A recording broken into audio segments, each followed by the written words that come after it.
Assalamu alaikum wa rahmatullahi wa barakatuhu. Due to the negative propaganda against the Quran and the Holy Prophet Muhammad sallallahu alaihi wasallam, it has become imperative upon us to spread the message of the Quran, inshallah. Therefore, Al-Hikmah kindly requests your support to pledge and sponsor 100,000 Quran drives on CDs. Join us sponsoring Qur'ans on CDs for free distribution fi sabilillah for Muslims and non-Muslims worldwide. You can also sponsor on behalf of family members and relatives that have passed away as Sadaqah Jariyah. Assalamu alaikum wa rahmatullahi wa barakatuh. Al-Hikmah TV presents a great way to spread the Sunnah. Have a Sunnah attitude. In the Holy Quran, Allah subhanahu wa ta'ala mentions in chapter 33 verse 21, Bismillahir Rahmanir Rahim, لَقَدْ كَانَ رَسُولُ اللَّهِ أُسْوَةً حَسَنًا, that ye indeed in the Messenger of Allah subhanahu wa ta'ala a beautiful pattern of conduct. Join us for our 100,000 t-shirt drive. For more details or to place an order, contact Al-Hikmah services at 1-800-804-0267, or you can visit us on our website at www.alhikmahtv.com. Assalamu alaikum wa rahmatullahi wa barakatuh.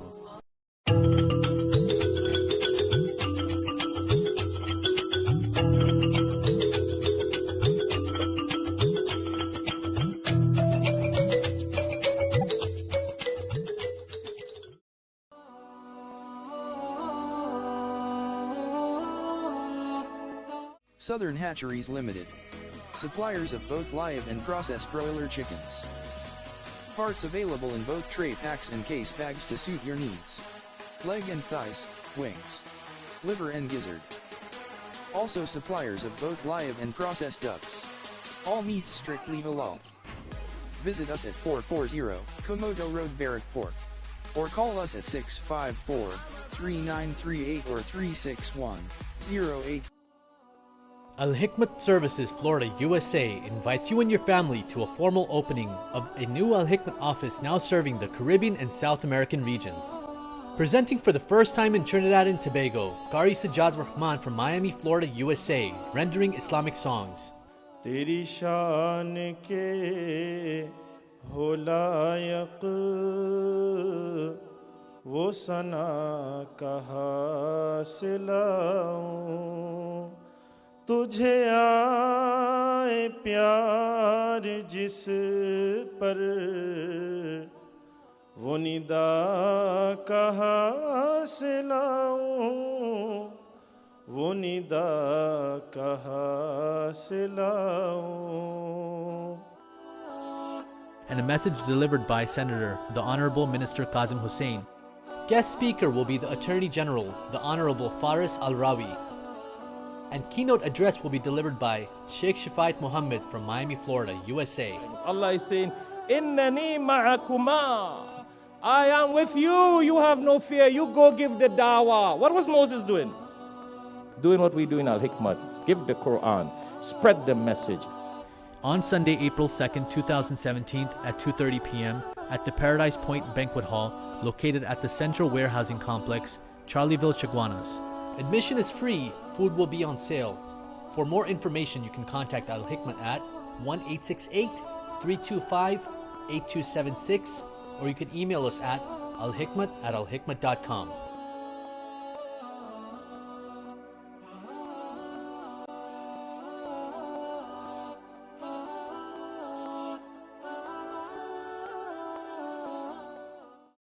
Assalamu alaikum. Welcome to Who is Who on Al-Hikmah TV 24/7 online. It's really a pleasure, it's a blessing, and an honor and privilege to have with us in the studio Rabbi Mark Weiner. Welcome to the show. Thank you. It's good to be with you, Sheikh. It's a blessing and a pleasure to have someone like you of your caliber and your experience and your interfaith knowledge and background. And just to let our audience know, Rabbi Mark Weiner is a very, very blessed and educated person. He is the president of an organization called Faith, and to make sure I have this correct, it's Foundation of Advanced Interfaith Trust and Harmony. So we're going to be talking to Rabbi Weiner today a little bit about his background. He has a PhD, he has a doctorate, he's a graduate from Harvard, from Yale, and I don't want to take credit for that. I want to hear directly from him so you audience can benefit from his experience and his education.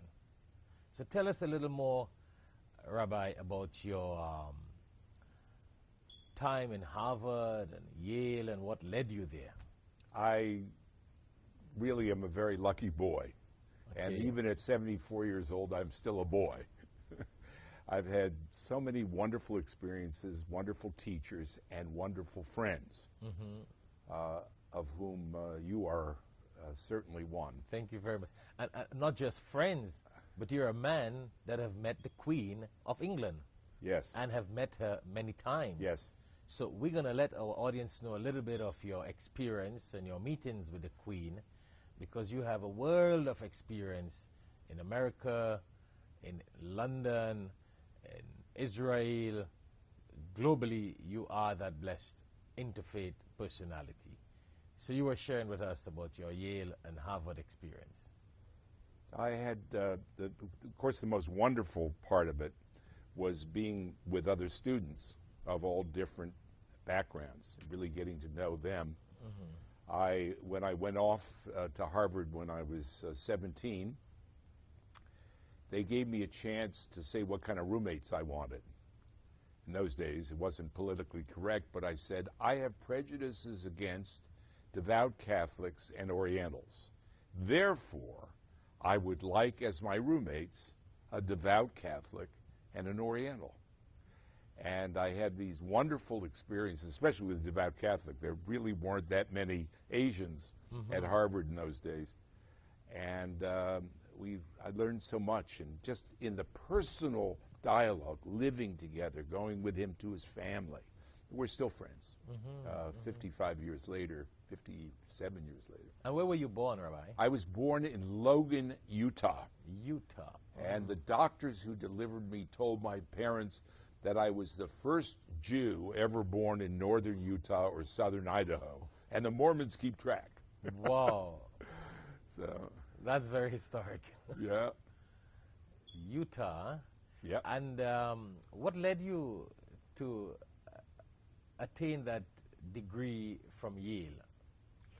Well, I was always caught up in trying to put together religion and the relationship among religions and try to do it in a way that would make the world a better place.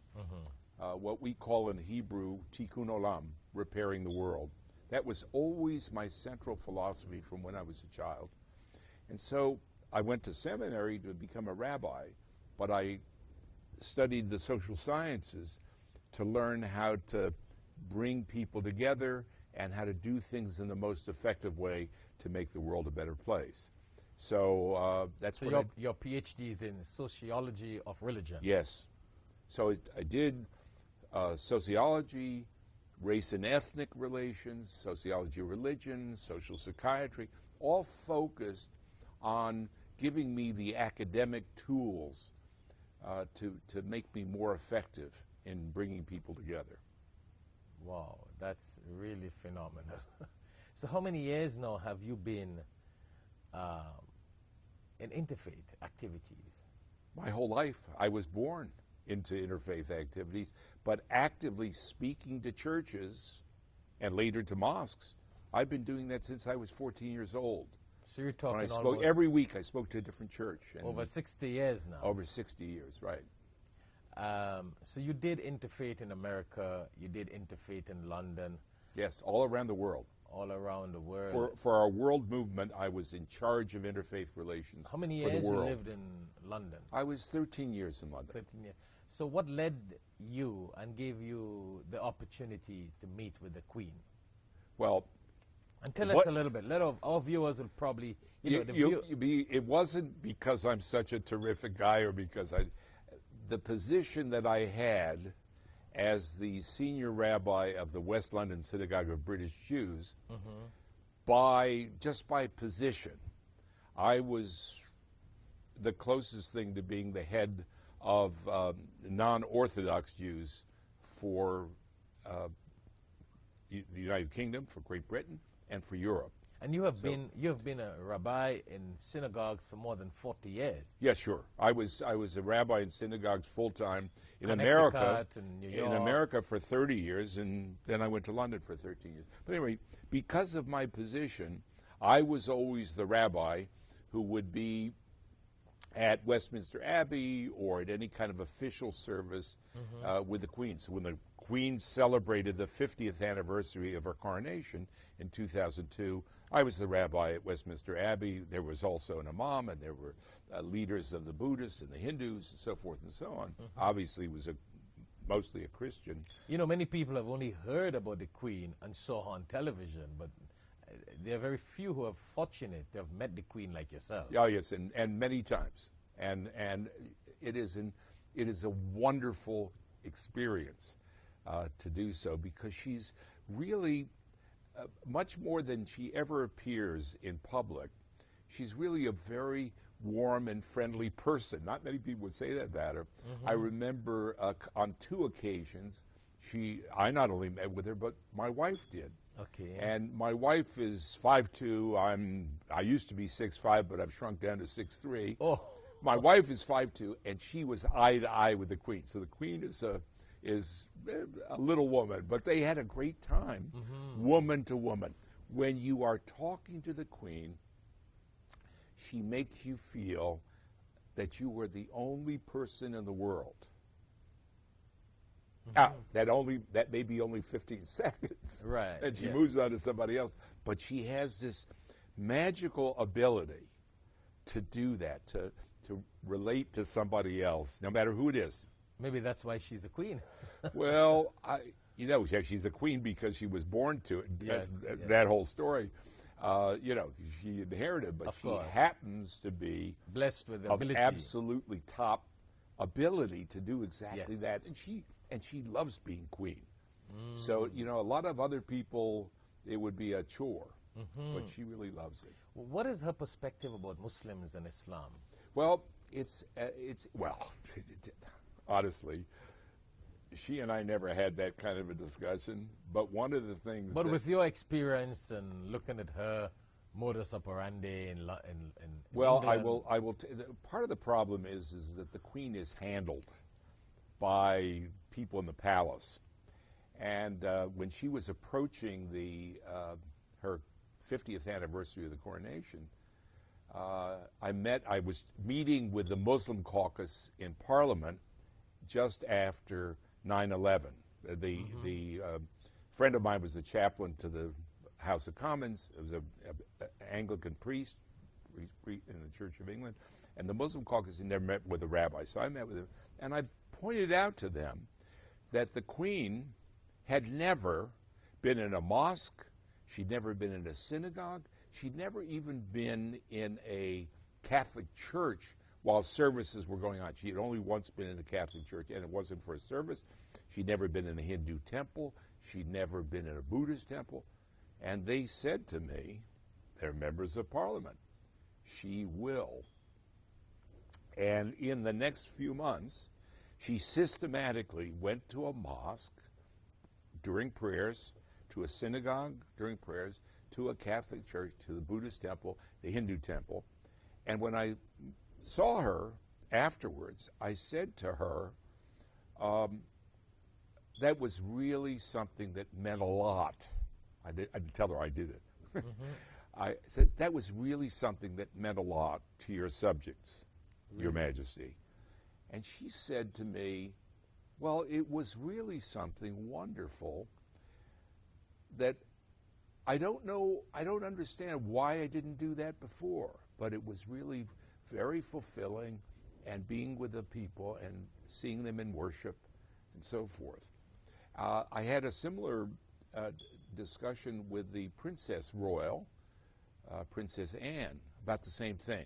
That was a much longer conversation. She said it was one of the things that she enjoyed the most in her role as the Princess Royal is going around to various houses of worship and being with the people, and that it was one, she really liked that a lot. It was great.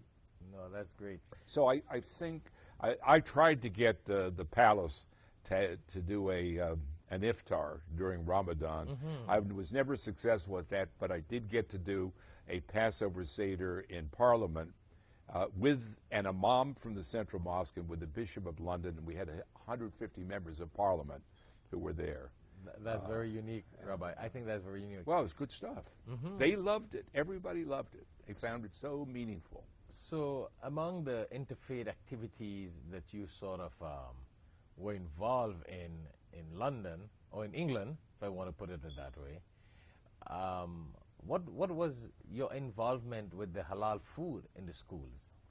We had a situation where most of the children who attend Church of England schools in central London are Muslim. Now, Americans have to understand. What year are we talking about? We're talking about, I would say, 2007, 2006, 2005, in that period.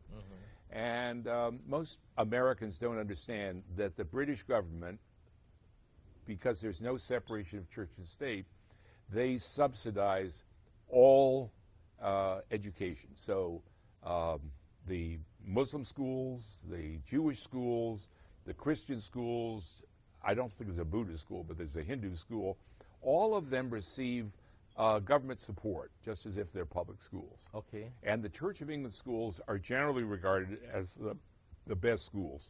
And over half of the children in the Church of England schools in central London are Muslims. Not that the Muslim population is that great, but the much less than most people think. Muslim population in the United Kingdom is roughly 2.5% to 3% of the population. But in central London, and for the schools, a disproportionate. So the Muslims chose to send their children to the Church of to England the Church of England schools because they're the best. Yes. And of course, these are they can be very selective. About half of the Muslim parents really cared a lot about halal, and so they petitioned the schools to serve halal food. They have a school lunch program. They even have school breakfast, which the government pays for. But when the Muslims went to the Church of England schools, they said, well, we're a religious institution. Why should we get involved with your serving, with your children wanting halal food? So I had a wonderful friendship with the Church of England priest, who was the head of the Church of England for London. And I said to him once, day at lunch, we were talking about the issue, and I put my arm around him, and which a rabbi could do this, and a priest couldn't do this, and a mom probably couldn't do this either. So I put my arm around him, and I said, come on, Bill, what would Jesus do? And he broke into a huge smile. He said, that you got me. I will work it out. And they arranged to get packaged halal trays in for lunch for all the Muslim kids in the Church of England schools, and even for breakfast during Ramadan, so the kids would come before sunup to school, and they would serve them halal breakfasts, pre-fast breakfast to help with everything. The government paid all the bills. It wasn't like it was a financial problem. That's very something I'm very proud of, because we have to set something up in our relationships with each other where we have each other's back. We stand up for each other. Yes. We work with each other. We can be wonderful friends, but we have to stand up when somebody else has a need. And I really I always have that perspective that religious leaders, and I believe that very strongly, religious leaders need to voice their opinion and explain to political leaders, if need be, the importance of these kind of services to the community, because political leaders are the people who are there to make policies and serve the country and the people. But because religious leaders are the clergy members, if I want to put it in that way, of the spiritual aspect of people, and you need that understanding with the political leaders and the spiritual leaders so they can better serve the communities. What do you think about that? Absolutely. I think it's very important for us to speak truth to power, just as the prophets in the Bible did, just as the Prophet Muhammad, praise be his name. Yes. That was something that he did and that he believed in, and doesn't matter what country it is, what religion it is, we all have a responsibility to speak out from our religious perspectives on what's going on in the society, and that still separation of church and state, but separation of church and state means that the government is not to be involved in religion. It doesn't mean that religion shouldn't try to influence government. Right, yeah. I think you're totally right when it comes to that. The separation of church and state has always been a sort of misconception in the minds of people. What do you think about that? Yes, it is a misconception. There's a lot of misunderstanding. I think actually it's a tremendous advantage having separation of church and state. In England, a lot of times people in the Church of England would say to me, it's not so terrific being the established religion. At least when there's separation of church and state, every religion has to stand on its own, has to get its own resources. The government doesn't subsidize the church in England, but the Queen is the head of the Church of England. That's one of her roles. And the Bishop of London is her chaplain. And whenever something happens that's religious, it's going to be at Westminster Abbey, which is the royal family's cathedral.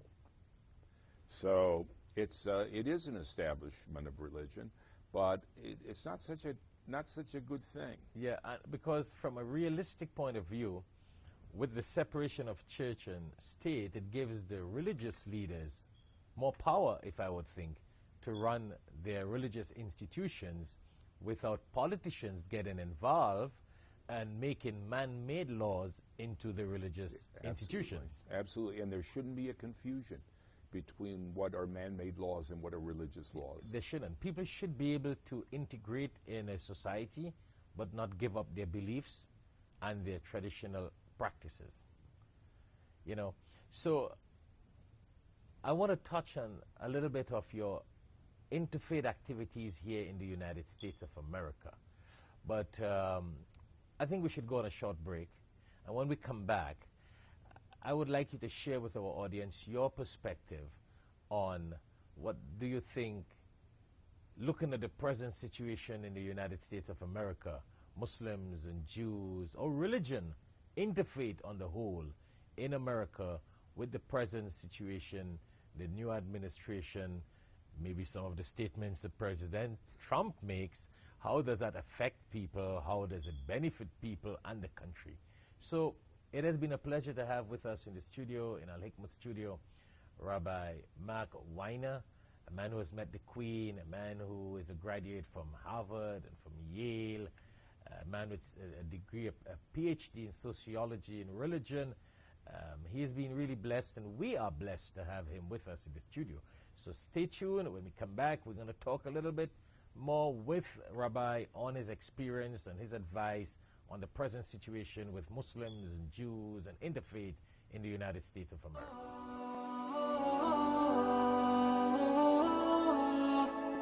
Southern Hatcheries Limited. Suppliers of both live and processed broiler chickens.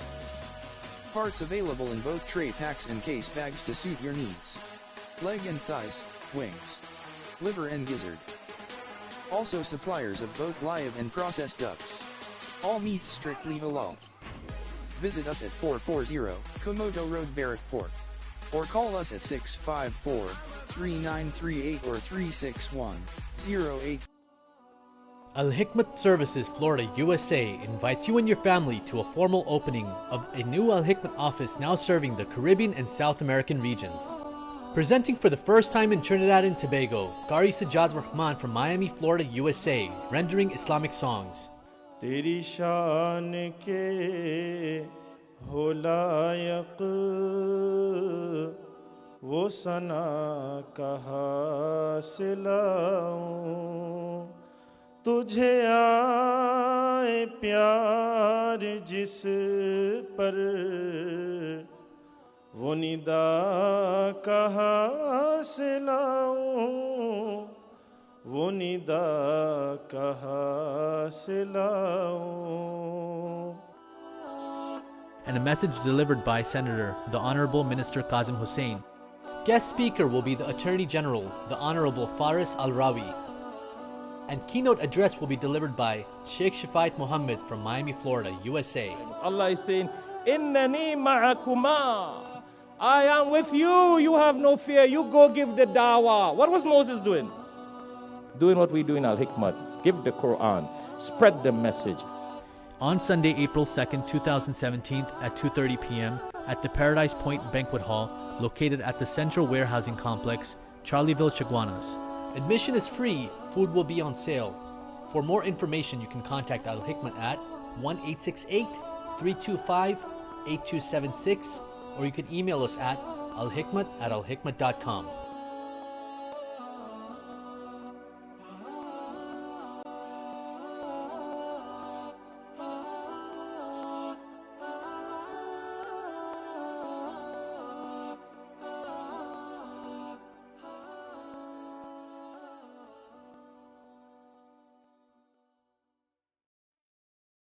Welcome back to Who is Who in America on Al-Hikmah TV 24/7 online. It has been a pleasure talking to Rabbi Mark Weiner, and again, it's an honor and a blessing to continue speaking with Rabbi Mark here in Al-Hikmah studio. It is going to benefit you, our viewers who are worldwide. I know we have viewers from throughout the world, the East, the West, the North, and the South, and the kind of experience and knowledge that Rabbi Mark is blessed with, it is really phenomenal. And I'm sure you're going to benefit a lot. And as we said earlier on, he's a man that has met the Queen. He has been president of the National Synagogues National Council of Synagogues. National Council of Synagogues. So he's a man of a lot of experience. So we want to continue, Rabbi. As a man who has met the Pope, who have met the Queen, the president of the National Council of Synagogues, you know, have been involved in interfaith for over 60 years. What do you think is the situation of Muslims and Islam in America? What is your experience with Muslims and Islam? What do you think about Islamophobia? I want to put this whole thing in a perspective, you know, especially with the new administration in the United States of America, with some of the rhetoric of President Trump. You know, what do you think? Over the course of the last couple of years, we have seen a steady increase in anti-Semitic incidents, Islamophobic incidents, homophobic incidents, all bigotry, racism toward African Americans, prejudice against Latinos and against immigrants. All of that prejudice has risen rapidly. And the reason for it is, it's not that people have suddenly become different. But one of my friends described it that there's been kind of a garbage can of prejudice and bigotry. Not everybody by any means, but there has been this garbage can, and we managed to keep the lid on it. And what Donald Trump has done, both as the candidate and as president, is he took off the lid, and he's given license to bigots of every stripe to express their bigotry. I don't think he personally is anti-Semitic, although I'm not so sure, but he certainly has consistently been Islamophobic. But you know, I want to share that same point with you. I personally don't think he really hates Muslim and Islam. My reason for that, as you said, you don't think he's anti-Semitic because of the fact that his son-in-law is a Jew. He has a lot of Jewish, his daughter is a grandchildren are Jews. He has a lot of Jewish friends and associates. And similarly, he has a lot of business partners who are Muslims. Millionaires and billionaires who are his friends, his business partners. Doesn't mean that he's not bigoted. So, but the point is, he said bigoted things. Excellent. The ban against which the courts put a stay on, the ban of refugees coming from 7 Muslim-majority countries, is no ands, ifs, or buts Islamophobic, because there has not been a single incident last 42 years of a terrorist incident in the United States that was committed by anybody who came from any of those 7 countries. Not one. But do you think he 42 made those years. statements, or he has made those statements only to please some of the people who voted for him because they are bigots, they are Islamophobic, they are the ones who don't like Muslims and Islam, and he's just speaking to please them? Donald Trump is a genius as a demagogue, as somebody who knows how to say the things which are going to get people most excited to support him, certain people. Because that's my point, Rabbi. I agree with you 100%. He got to be a genius in knowing how to play this game. I mean, the man became the president without stooping to the media. Actually, he let the media have it all the time. He uses a little Twitter. He got his message out. And what was really unique was when I realized he had a lot of friends and business partners who are Muslims, and he got millions of dollars tied up with them. I realized he doesn't really hate Islam and Muslims. He's playing a little political game. I don't want to, I can't get inside his brain, so I don't know what he really feels about anybody or anything. But do you have the same impression with Judaism with him? No, I don't, because so many of his closest associates, the people he works with most closely, he actually prefers to deal with certain kinds of Jews than he does with anybody else. Invariably, his top lawyers, his top accountants, and so forth and so on are Jews. So, but that's not the same thing. It doesn't mean he doesn't have prejudices at all. And I don't want to argue about what's in his brain. Mm-hmm. The important thing is what the result of his action is. Yes. When he refuses to repudiate the leader of the KKK for endorsing him, when he resisted, he had every opportunity to speak out against anti-Semitism. It's an easy thing in America because Jews, despite the fact there's anti-Semitism, Jews are in a good place in America, and Jews are by and large well regarded. That's not true of Muslims. There's tremendous Islamophobia in America, tremendous. In fact, and I'm not saying this to make Muslims feel bad, but the reality is that when the Pew Research survey asks people thinking about all the other religions, but the one you are, how warmly do you feel toward these other groups? Unfortunately, tragically, Muslims came out on the bottom of that. And anybody who's a Muslim and is identified as a Muslim understands that problem. I feel a responsibility as a Jew, as somebody who's combated anti-Semitism my whole life. I believe commanded by God to get involved on behalf of Muslims and to speak truth about Islam and about Muslims, the overwhelming number of whom are not remotely extremists and who overwhelmingly, especially in America, they just want to be a part of American society and live with us, live together. They want to be involved in the political process and serve their country. A lot of Muslims so it's people in the like army. you, Rabbi. It's people like you with your background, with your experience. I mean, you have met, the top on the top there, presidents, queen, the pope. People like you who can really go out and give this message. Because yes, I agree with you that some of the statements that President Trump made this Islamophobic even worse in America, in the world. And people like you, a man like you with your experience, your knowledge, your wisdom, who can really let the world out there know, who hate Muslims and Islam because of a few terrorists, which is really, it's a big amount, but it's really a minority. And if you would make this sort of clarification, I think Jews and Christians and Americans and the people, the British and the West will better understand. The Jews, it's not that I've met those great leaders. It's nice. But the important thing is that I have for many years known lots of Muslims. The same way the rest of my life I knew lots of Christians. I lived in a largely Muslim area. I studied Islam for 13 years with 6 imams who were all graduates of Al-Azhar. I worked with the mosque. I did things. So I saw, and including the director general of the mosque was a Saudi. And he would never met a Jew before, had profound prejudices.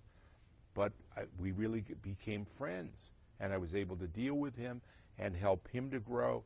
He even studied biblical Hebrew with me because of the closeness of biblical Hebrew and classical Arabic. So, you know, these things are possible, but we need to work together.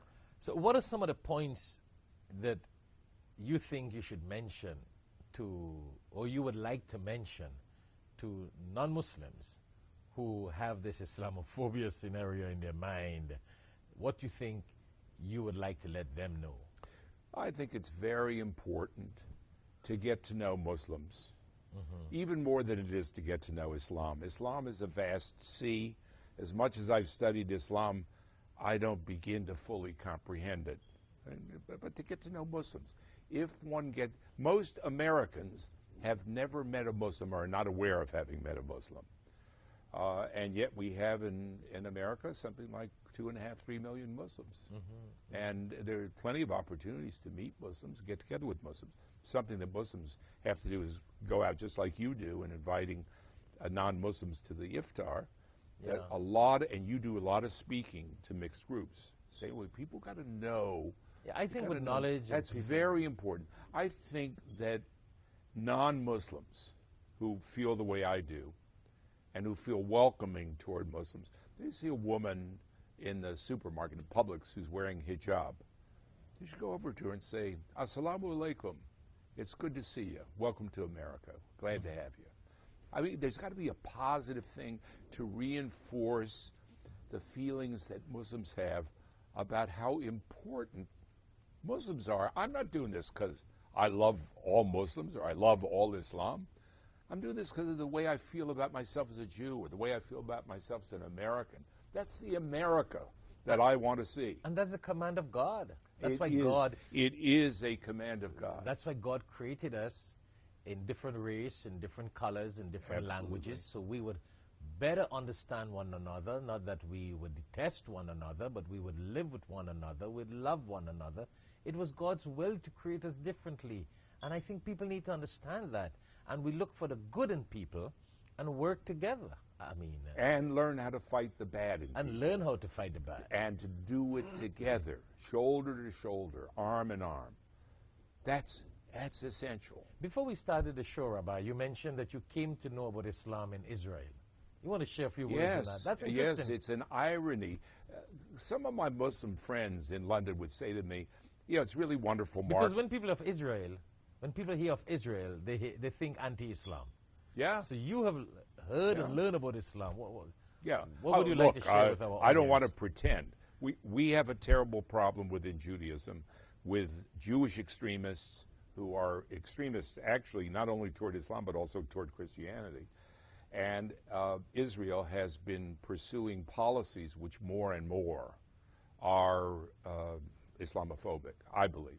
But the irony is a lot of times my Muslim friends would say to me, you know so much Arabic, you know so much about Islam, it must be because you're not a Zionist. And I said, no, exactly the opposite. It's because I am a Zionist and I know how much Israel has meant to us as Jews. That's why I advocate a Palestinian state so much, because Muslims, Palestinians, deserve to have the same sense of dignity of living within their own state. When I was a student, a lot of years ago, I think 53 years ago, I spent a whole year studying at the Hebrew University in Jerusalem between the time I graduated from college and I went to seminary.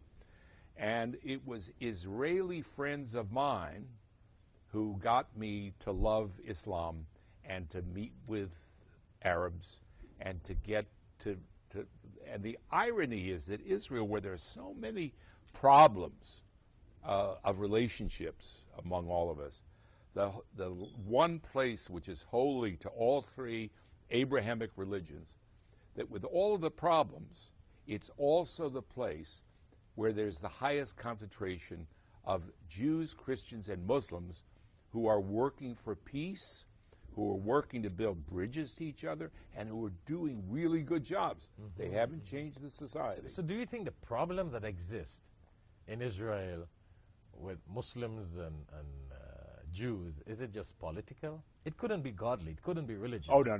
I don't believe in the, for even a split second. It's definitely political that agenda. God does real estate. Yes. Okay? I think the problem, look, human beings, just like human beings have capacity to do evil, and it's very widespread, and it's part of human nature, human beings are also bigoted. And there is not a human being who ever existed who didn't have bigotry. The issue is to confront your bigotry, to face it, and to do something about it. I think, in fairness, the situation in Israel is partially a product of some really bad actors on the Arab and the Muslim side who used every opportunity to demonize Israel. No question about that. Definitely. Really, really a serious problem. I agree with you on that. From the Arab and the Muslim side. And, of course, there have been opportunities when peace could have been made. And it was a Muslim and Arab resistance which contributed to Jewish resistance and Islamophobia. I mean, they were working. It was almost like they were working together. Like the extremists on both sides are trying to do everything they can to make things worse. I think it's on both sides that they capitalize on this to keep the people separate. Yeah, I mean, I think that Prime Minister Netanyahu is as Islamophobic as Donald Trump is, but he's more intelligent and better educated. He uses Islamophobia to increase his vote because he's been elected and reelected. If he were running now, he'd get easily reelected. Because you got a lot of rabbis. You know, I've been there to Jerusalem on a world peace mission. Yep. And they got a lot of rabbis and priests who are so very educated in Islam. Yes. And they speak Arabic. Yes. They know the Quran. I was amazed when I met some Christian priests and some Jewish rabbis, well, of course, rabbis and priests, and they know so much about Islam, and they read the Quran, and they speak so much about love and togetherness. So I heard entirely a different thing from the religious leaders. Some. Well, yeah. There are as some, and there are some. to what I hear in the political arena. But don't make it all about politics. Religious leaders do not do this enough and do not stand up to their own people. I made it very clear over and over again to my synagogue in London how important it was for them to get rid of their Islamophobia and to confront it. And we did things deliberately with the mosque to try to build those relationships. I like that point, Rabbi. If religious leaders will take that stand and be firm in bringing the religious communities together, politicians will not be able to break it. John Paul II, Pope, wonderful Pope, stood at the Western Wall in Jerusalem, the holiest site in Judaism, and asked God's forgiveness for the Catholic Church's role in building anti-Semitism. Incredible. Nobody, 50 years ago, nobody ever would have imagined that. Yes. Okay? And that's what we got to do with Yes, each other. I is agree stand up for each other, of Muslims standing up against anti-Semitism. Not all Jews are open-minded and have good relationships with Muslims, but a lot do. And it's a matter of building friendship. Not all Christians are loving toward Jews and Muslims, but a lot are. No, but you see, a show like this, with someone like you talking and myself talking to you, and we talking on these issues, the Jewish audience outside there, because we got Jews and Christians who look at this. This goes out on YouTube, and people look at it on Hikmah TV and other television networks. I think when rabbis and priests and Christians and Jews listen to your opinion and listen to us talk as religious leaders, that can change their mind, as opposed to other people who poison their minds against other It's religions. very easy to blame others, whether it's politicians or anybody else. But whenever I'm speaking to clergy groups, I say it's got to start with us. We got to stand up. Yes, we have the pulpit. We have voices. We have learning, and we've got to talk about the necessity that we work together and that we have respect for each other. The most important Jewish theologian in the 20th century was Martin Buber, and he had a teaching that in the Shema, the Declaration of Faith in Hebrew, it ends with echad, one. And that doesn't mean one, it means unique. And that to be created in the image of God means to be unique as God is unique. That there has never been any person in the history of the world, nor will there ever be, who's going to be exactly like you. Yes. And if we can recognize each other's uniqueness and individuality, then we can also recognize the different ways that we look at things, the different ways that we worship. That's something that God wants us to do. God will not force us to do it, unfortunately. Yeah. I mean, but that's the choice we got. but we have the choice. Yes. And we have the opportunity. And when we have religious leaders like you who make it central, that's why you and I are such friends. I mean, that's why, you know, I consider it a blessing to have you with us. You know, someone like you who have really walked so many parts in the world. And, you know, with this Islamophobia in the world, it's not just in America. Oh, no, no. all over the place. It's worse in other places. It's worse in other places. I think we really got to do a lot. And we got to discuss a lot of these issues that people have about Muslims and Islam and other faiths. And that may be able to educate the world. But when we do that, it makes us better Jews and Muslims and Christians. It makes us better Americans.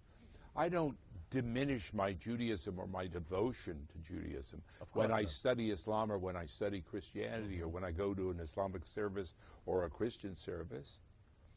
I become more of a Jew. I become more comfortable with my Jewishness. I get insights. I get ideas. I'm thinking about things in a different way. And most important of all, I feel that I'm doing God's work. And, you know, even on my side, Rabbi, they may have some people, and I mean, let's be very honest, who may think, well, why is he always talking with rabbis and priests and you know, other religious leaders? Now, I have noticed, if I were to get up and tell Americans about Islamophobia, that doesn't make much impact. It's like, yeah, we expect you to say nothing more than that. That's that right. You should not be against Islam. But to hear someone like you say that, to hear a father, a rabbi, a priest tell Americans and the world that you should not have this Islamophobic sort of scenario around you and your lifestyle, that carries a lot of weight. And I think it has more impact, and that's why I think it's a great blessing to have you with us. Thank you. I'm really delighted. It's a pleasure. Well, we are running out of time, Rabbi, and I want to give you the last say. What would you like to say to our audience? Again, take in mind we got an audience who look at this program worldwide. So what would you like to say in your closing remarks to our audience? I'd like to say what a joy and pleasure it is to have Shaikh Shafayat as my friend, as my teacher, as my co-worker in the vineyard of Allah, God, where we work together to make this world a better place, to do God's work, to do the work which we are commanded to do as human beings. Well, thank you very much also, Rabbi, and I want to pray that God continue to bless you and guide us all and bring us together a little more often, and we can work together and bring more people together, make this world a happy place, a happier place, a place of harmony and love. I like your faith. The whole, do you want to repeat the name of your FAITH? Yeah, the Foundation to Advance Interfaith Trust and Harmony. Trust and Harmony. I really love that. Right. Trust and harmony.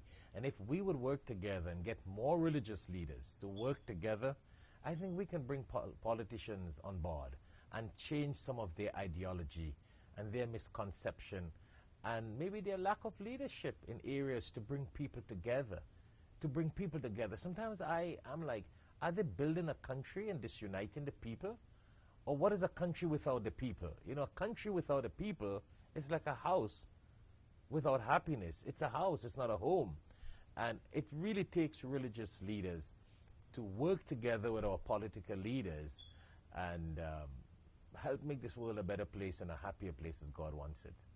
I thank you very much, and it has been a pleasure to have with us in the studio Rabbi Mark Weiner, a man who has been blessed, a man who has been gifted, a man who has met from the Pope to the Queen and many prominent world leaders. And as he says, better than that is his experience with people of different faiths and religious leaders. He's not just a graduate of Yale and Harvard, but he's really a graduate of the world. I would like to say that. He's a graduate of the world with his world of experience. So it was a pleasure to have him with us. And stay tuned as usual to Al-Hikmah TV.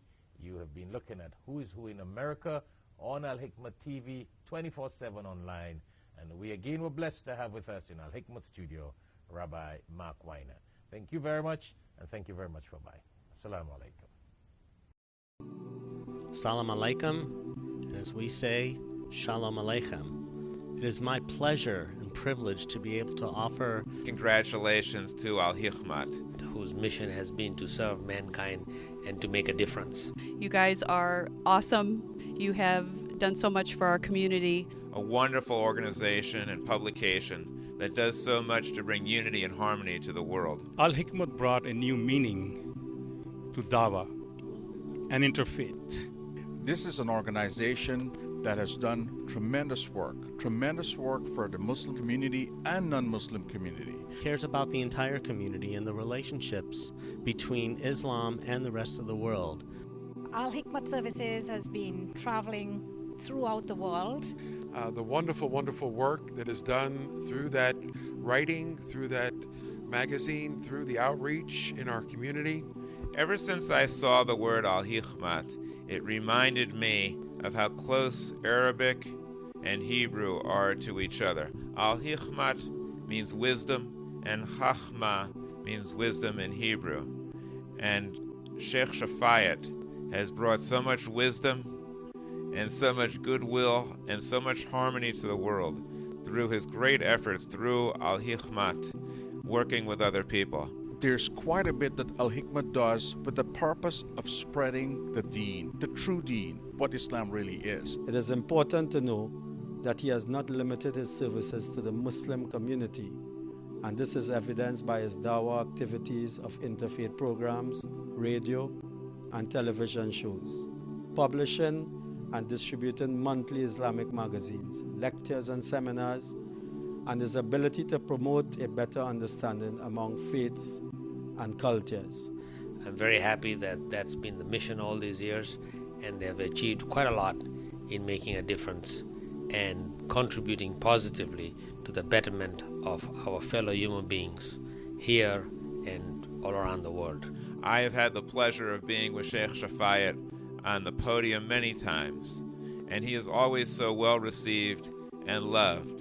And he does not apologize for those who distort the meaning of Islam, but instead, through his deeds and through his words, through his action and through his friendship, he truly represents the best of what Islam should represent to the entire world. Shaikh Shafayat has devoted his entire life to dawah and spreading the deen, and not only spreading the deen, but correcting and making sure the true message gets out there. We look up to him at the police department for his counseling, his advice, and his training and help with all of our police department.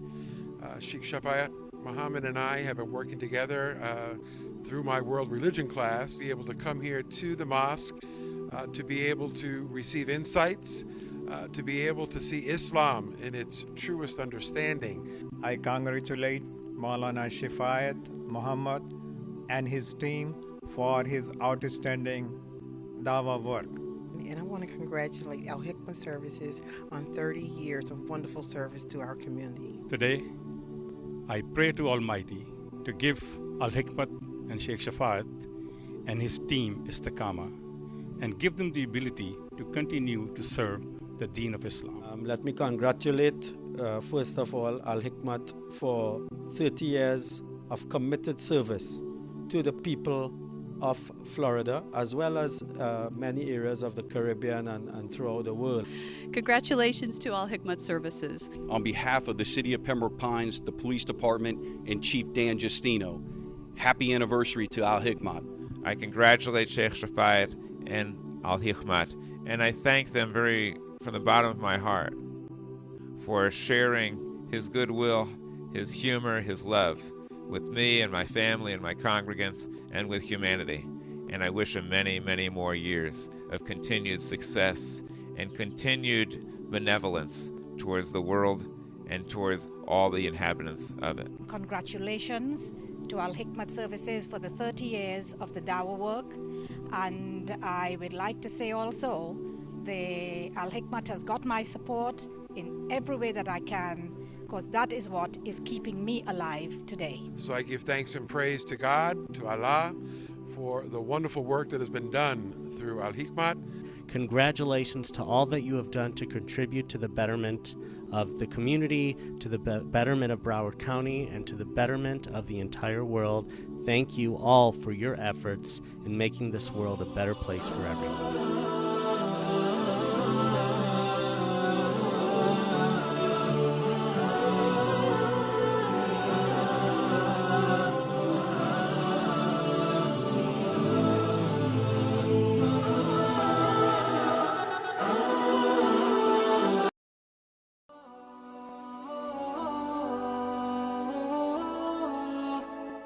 Southern Hatcheries Limited.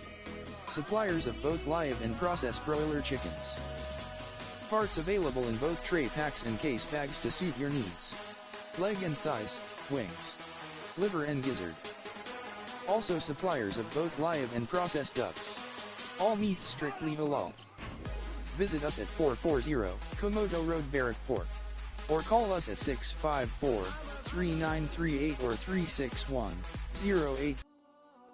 Al Hikmat Services Florida, USA invites you and your family to a formal opening of a new Al Hikmat office now serving the Caribbean and South American regions. Presenting for the first time in Trinidad and Tobago, Qari Sajjad Rahman from Miami, Florida, USA, rendering Islamic songs. Teri shaan ke ho layak, wo sana kaha se laun. तुझे आए प्यार जिस पर वो निदा कहाँ से लाऊं वो निदा कहाँ से लाऊं. And a message delivered by Senator, the Honorable Minister Kazim Hussain. Guest speaker will be the Attorney General, the Honorable Faris Al-Rawi. And keynote address will be delivered by Shaikh Shafayat Muhammad from Miami, Florida, USA. Allah is saying, Innani ma'akuma. I am with you. You have no fear. You go give the dawah. What was Moses doing? Doing what we do in Al Hikmat. Give the Quran. Spread the message. On Sunday, April 2nd, 2017 at 2:30 p.m. at the Paradise Point Banquet Hall, located at the Central Warehousing Complex, Charlieville, Chaguanas. Admission is free. Food will be on sale. For more information, you can contact Al Hikmat at 1-868-325-8276, or you can email us at alhikmat@alhikmat.com.